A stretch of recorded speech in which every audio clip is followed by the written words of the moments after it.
ಪ್ರಿಯ ವೀಕ್ಷಕರೇ, Manvita studio YouTube channel ಸ್ವರಚಿತ ಕವನ ವಾಚನ ಸ್ಪರ್ಧೆ. ಮಾನ್ವಿತಾ ಸ್ವರಚಿತ ಕವನ ವಾಚನ ಸ್ಪರ್ಧೆಯ ಫಲಿತಾಂಶ. ಮೆಚ್ಚುಗೆ ಗಳಿಸಿದ ಕವಿಗಳು ಶ್ರೀ ಇಸ್ಮಾಯಿಲ್ ಎಸ್ ಮುಜಾವರ್. ಕಾವ್ಯದ ಶೀರ್ಷಿಕೆ ನಮ್ಮವರು.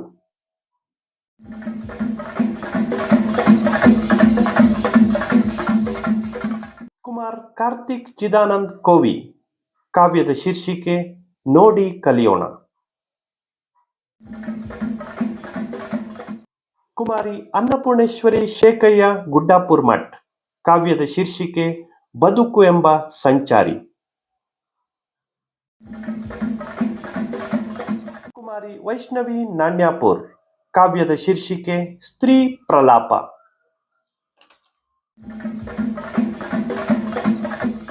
ಮಾನ್ವಿತಾ ಕಾವ್ಯ ಸ್ಪರ್ಧೆ ತೃತೀಯ ಬಹುಮಾನ ಶ್ರೀಮತಿ ವಿಶಾಲಾಕ್ಷಿ ಶೆಟ್ಟಿ ಹೊಸ್ಮನೆ.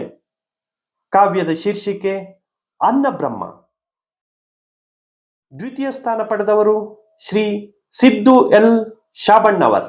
ಕಾವ್ಯದ ಶೀರ್ಷಿಕೆ ಪಟ್ಟಣದ ನಾರಿ.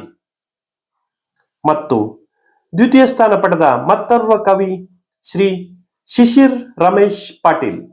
ಕವನದ ಶೀರ್ಷಿಕೆ ಕುವೆಂಪು.